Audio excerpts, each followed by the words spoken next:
अकाल मृत्यु वो मरे जो काम करे चंडाल का, काल उसका क्या करे जो भक्त हो महाकाल का। जब समय रुक जाता है और हर कण में एक ही ध्वनि गूंजती है, जय महाकाल। महाकाल जो काल के भी स्वामी हैं, जो सृष्टि के आरंभ और अंत हैं, जिनकी शक्ति से पूरी दुनिया थर्राती है और जिनकी कृपा से हर भय दूर हो जाता है।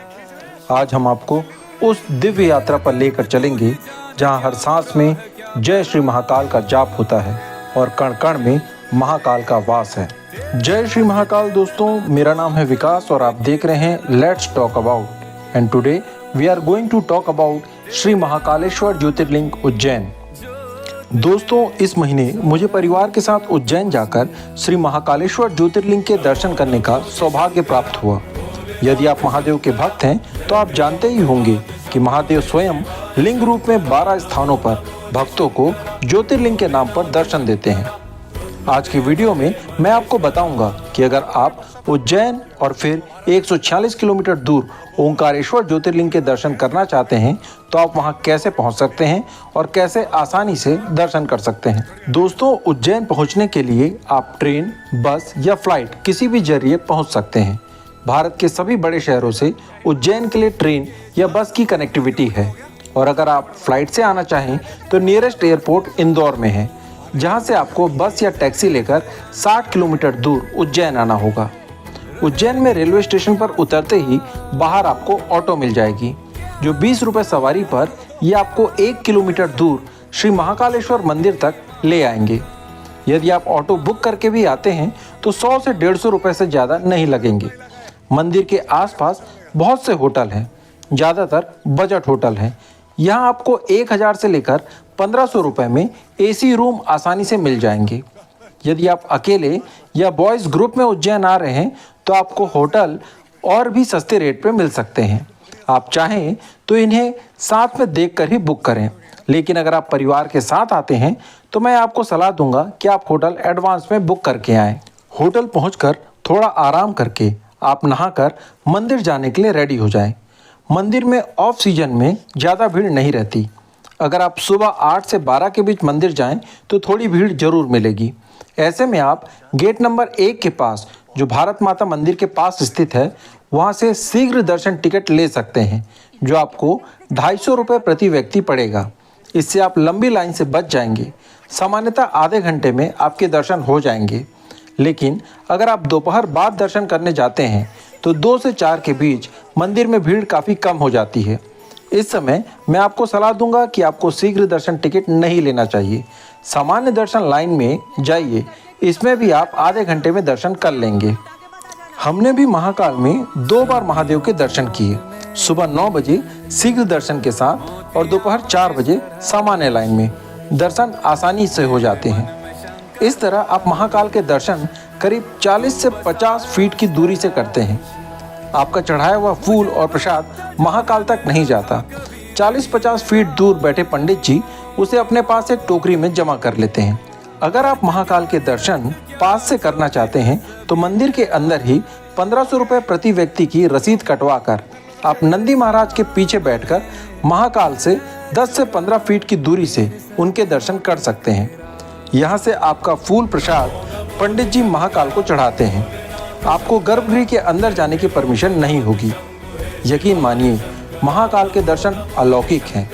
उनके दर्शन करते समय पूरे शरीर में एक सिहरन सी दौड़ जाती है। वहाँ लोगों के गले भर आते हैं, आंसू गिरने लगते हैं। ऐसा लगता है जैसे महाकाल साक्षात आपके सामने बैठे हों। यदि आप ऐसा अनुभव कर पा रहे हैं तो कमेंट में लिखिए जय महाकाल। दर्शन करके जैसे ही आप मुख्य मंदिर से बाहर आते हैं, मंदिर प्रांगण में कई और मंदिर हैं जिनके आपको दर्शन करने चाहिए। मुख्य रूप से ओंकारेश्वर महादेव, साक्षी गोपाल, स्वप्नेश्वर महादेव और नवग्रह मंदिर। यदि आपको बुरे और भयानक स्वप्न आते हैं तो यहाँ स्वप्नेश्वर महादेव के दर्शन करने चाहिए। कहा जाता है कि इनके दर्शन से बुरे सपने नहीं आते। इसके अलावा नवग्रह मंदिर में सभी ग्रह शिवलिंग के रूप में स्थापित हैं और ऐसा माना जाता है कि महाकाल के दरबार में ये सभी ग्रह उनके सेवक बनकर रहते हैं और यहाँ नवग्रह पूजन करने से आपके ग्रह दोष दूर हो जाते हैं। मंदिर के प्रांगण में ही मंदिर दर्शन के बाद आप जब बाहर आएं तो आते समय मंदिर प्रशासन का लड्डू प्रसाद जरूर खरीदें। महाकाल का ये प्रसाद अलौकिक के साथ साथ स्वादिष्ट भी है। अगर आपने सुबह के समय ही महाकाल के दर्शन कर लिए हैं तो अब आपके पास पूरा दिन है उज्जैन के आसपास के महत्वपूर्ण मंदिर घूमने के लिए। मंदिर के बाहर आते ही ऑटो वाले खुद आपके पास आ जाएंगे एक कार्ड लेकर, जिसमें उज्जैन में घूमने लायक मंदिरों की लिस्ट होगी। सामान्यतः ये ऑटो वाले आपको 600 से 700 रुपए में पूरा शहर घुमाकर वापस मंदिर के पास छोड़ देंगे। महाकाल के दर्शन के बाद श्री काल भैरव जी के दर्शन करना जरूरी है। इनके दर्शन के बिना महाकाल की यात्रा अधूरी मानी जाती है। काल भैरव जी के दर्शन में ज़्यादा समय लगता है क्योंकि यहाँ भीड़ और लाइन लगती है। श्री काल भैरव वह मंदिर है जहाँ काल भैरव जी पर प्रसाद के रूप में शराब चढ़ाई जाती है, लेकिन आपको बता दूं कि अब यहाँ पर शराब की दुकानें बंद कर दी गई है। इसीलिए अगर आप शराब चढ़ाना चाहते हैं तो आपको ये पहले से खरीद कर रखनी होगी। लाइन में लगते समय पानी की बोतल साथ जरूर रखें क्योंकि यहाँ आपको इसकी ज़रूरत पड़ेगी। करीब 2 से 3 घंटे में आपके दर्शन हो जाएंगे। इसके बाद ऑटो वाले आपको स्थिर मन गणेश मंदिर और गढ़कालिका माता के मंदिर लेकर जाएंगे। स्थिर मन गणेश मंदिर के बारे में यह मान्यता है कि जिन्हें मानसिक तनाव या कोई डिप्रेशन की शिकायत हो, उन्हें स्थिर मन गणेश मंदिर में दर्शन करने से मन की शांति प्राप्त होती है। इसके अलावा इस मंदिर के बाजू में ही गढ़कालिका माता का मंदिर है, जो कि एक सिद्धपीठ है, शक्तिपीठ नहीं। मंदिर के बाहर फूल प्रसाद बेचने वाले इसे भी शक्तिपीठ बताते हैं, लेकिन ये शक्तिपीठ नहीं है। इन तीनों के दर्शन के बाद ऑटो वाला आपको मंगलनाथ मंदिर लेकर जाएगा। मंगलनाथ मंदिर क्षिप्रा नदी के तट पर स्थित एक चमत्कारी मंदिर है। यहाँ पर मंगल ग्रह शिवलिंग के रूप में स्थित हैं। इस मंदिर में लाल रंग की चीज़ें चढ़ाई जाती है और मंदिर के भूतल पर मंगल दोष व काल सर्प दोष के निवारण के लिए विशेष पूजा अनुष्ठान होते हैं। ऐसी मान्यता है कि पूरे विश्व में ये एकमात्र ऐसा मंदिर है जहाँ पर मंगल दोष व काल सर्प दोष के निवारण की पूजा होती है। मंगलनाथ मंदिर के बगल में ही माता पृथ्वी का मंदिर है, जो कि मंगल ग्रह की भी माँ है। इसके बाद आपका अगला पड़ाव है संदीपनी आश्रम। महर्षि संदीपनी श्री कृष्ण, बलराम और सुदामा के गुरु थे और इसी स्थान पर श्री कृष्ण ने महर्षि संदीपनी के गुरुकुल में रहकर 16 विद्या और 64 कलाओं का ज्ञान प्राप्त किया था। इसी आश्रम में महर्षि संदीपनी द्वारा स्थापित शिवलिंग और गोमती कुंड स्थित है। इसके अलावा श्री कृष्ण द्वारा सीखी कलाओं का यहाँ पर झांकी के माध्यम से प्रदर्शन किया गया है। इसके साथ शहर के आसपास के इम्पोर्टेंट मंदिरों के दर्शन पूरे हो जाते हैं। अब आप वापस अपने होटल आ जाएं और वहाँ थोड़ा आराम कर लें, क्योंकि इतना घूमकर आप थक जाएंगे। अब अगर कम समय लेकर उज्जैन आए हैं तो आपको अब मंदिर के आसपास के मंदिर घूमने निकल जाना चाहिए। मंदिर के 1 किलोमीटर के रेडियस में ही हरसिद्धि माता मंदिर, जो कि शक्तिपीठ है, स्थित है। यहाँ पर माता की सुंदर सी मूर्ति स्थापित है। इसके अलावा बड़े गणपति मंदिर, रामघाट आदि भी देखने लायक हैं। शाम होते तक आप विक्रम टीला पर आ जाएं। ये मंदिर के पास ही स्थित है। महाकाल लोक से लगा हुआ ये उज्जैन के महान राजा विक्रमादित्य का सिंहासन है। यहाँ पर राजा विक्रमादित्य की काफ़ी बड़ी मूर्ति सिंहासन पर बैठी हुई बनाई गई है। यहाँ इनके प्राचीन सिंहासन के अवशेष भी हैं। यहाँ से शाम के समय महाकाल लोक कॉरिडोर, जिसे शासन ने एक कॉरिडोर के रूप से विकसित किया है, बेहद सुंदर दिखाई देता है। आपको शाम के 7 से 9 के बीच महाकाल लोक कॉरिडोर में घूमना चाहिए। यहाँ पर शिव, गणेश, विष्णु, कृष्ण, समुद्र मंथन, नरसिंह अवतार आदि देवी देवताओं की बड़ी सुंदर मूर्तियाँ और झांकियाँ लगाई गई हैं, जो शाम के समय लाइट्स में बहुत ही सुंदर दिखाई देती हैं। इसके अलावा महाकाल लोक कॉरिडोर में लोटस पॉन्ड, या जिसे कमल ताल भी कहते हैं, वहाँ लेज़र शो देखना ना भूलें, जिसमें बड़े पर्दे पर उज्जैन शहर और महाकाल की महिमा बताई गई है। महाकाल लोक कॉरिडोर रात 9:30 बजे बंद होता है, इसीलिए वहाँ से इस समय निकलते हुए आप भारत माता मंदिर भी जरूर जाएं। आज के लिए इतना काफ़ी होगा। अब वापस अपने होटल में आकर आराम करें। कल सुबह ओंकारेश्वर भी तो जाना है।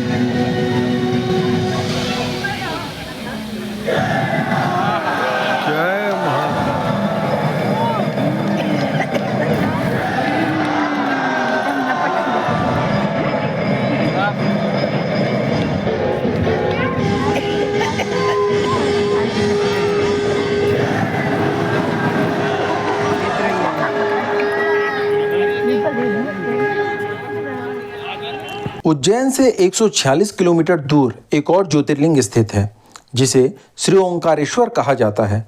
उज्जैन आने वाले भक्त यहाँ भी अवश्य आते हैं। ओंकारेश्वर आने के लिए आप उज्जैन से बस या प्राइवेट टैक्सी ले सकते हैं। मंदिर के पास से ही आपको बस मिल सकती है जो 350 रुपये में ओंकारेश्वर आना जाना दोनों करवाती है। अगर आप प्राइवेट टैक्सी लेकर आना चाहें तो 2800 से 3000 रुपये में आपको एसी टैक्सी मिल जाएगी। सुबह आप जिस भी साधन से जाना चाहें ओंकारेश्वर के लिए निकल जाएं। ओंकारेश्वर ज्योतिर्लिंग एक पहाड़ पर स्थित है। ये पहाड़ आसमान से देखने पर ओम के आकार का है जिसके चारों ओर नर्मदा नदी बहती है, इसीलिए इसे ओंकारेश्वर कहा जाता है। ओंकारेश्वर मंदिर में अगर आप सुबह जल्दी पहुंच जाएं तो ज़्यादा भीड़ नहीं मिलेगी और आप यहाँ पर शिवलिंग पर जल भी चढ़ा पाएंगे, लेकिन आप शिवलिंग को छू नहीं सकते क्योंकि आपके और महादेव के बीच एक कांच की दीवार होगी। आधे से 1 घंटे में आप ओंकारेश्वर महादेव के दर्शन कर लेंगे, लेकिन अभी आपके दर्शन पूर्ण नहीं होंगे।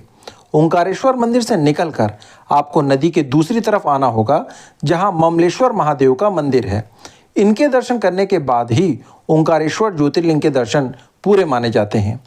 इस तरफ आने के लिए आपको नाव लेनी होगी। नदी पार करने के लिए 50 रुपये और नदी में घुमाकर ओंकारेश्वर डैम, विष्णु मंदिर और शंकराचार्य के दर्शन कराने के लिए नाव वाले 100 रुपये चार्ज करते हैं। नदी के दूसरी तरफ आकर ममलेश्वर मंदिर चले जाइए। यहाँ भी आपको ज़्यादा भीड़ नहीं मिलेगी। यहाँ आप महादेव पर जल, पुष्प, बेलपत्र आदि खुद चढ़ा सकते हैं। दोनों के दर्शन होने के बाद आपकी ओंकारेश्वर की यात्रा सफल हो जाएगी। अब आप वापस उज्जैन के लिए निकल जाएं। अगर आप प्राइवेट टैक्सी से जाते हैं तो रास्ते में एक शनि मंदिर भी मिलता है जहां आपका ड्राइवर आपको ले जाएगा। शाम तक आप उज्जैन वापस आ जाएं और फिर महाकाल को प्रणाम करके अपने घर के लिए निकल जाइए। इस तरह आप यदि जल्दबाजी में घूमना चाहें तो 2 दिन के स्टे में आपके 2 ज्योतिर्लिंग के दर्शन हो जाएंगे। एक दिन उज्जैन के लिए रखिए और दूसरे दिन में ओंकारेश्वर। बाकी अगर संभव हो तो उज्जैन के लिए 2 दिन का समय रखें तो आप इसे अच्छे से एक्सप्लोर कर पाएंगे। अब बात कर लेते हैं इसमें खर्च कितना आएगा। तो आपके शहर से ट्रेन की टिकट स्लीपर में 500 और एसी में 1500 के करीब होगी, इसलिए एक आदमी का आना जाना 1000 से 3000 के बीच। होटल एक दिन का 1000 से 1500, खाना 2 दिन का करीब 2000, लोकल साइट सीन ऑटो में करीब 1000 और ओंकारेश्वर अगर बस से जाएं तो 500 रुपये। कुल मिलाकर एक आदमी का 2 दिन का ट्रिप 5000 से 8000 में हो जाएगा। बाकी पूजा, प्रसाद या अन्य शॉपिंग के अलग लगेंगे। तो ये थी श्री महाकालेश्वर और श्री ओंकारेश्वर की हमारी यात्रा। आशा है आपको यह यात्रा पसंद आई होगी। अगर पसंद आई है तो इस वीडियो को लाइक करें और कमेंट में जय श्री महाकाल जरूर लिखें। चैनल को सब्सक्राइब कर लें। धन्यवाद। जय हिंद।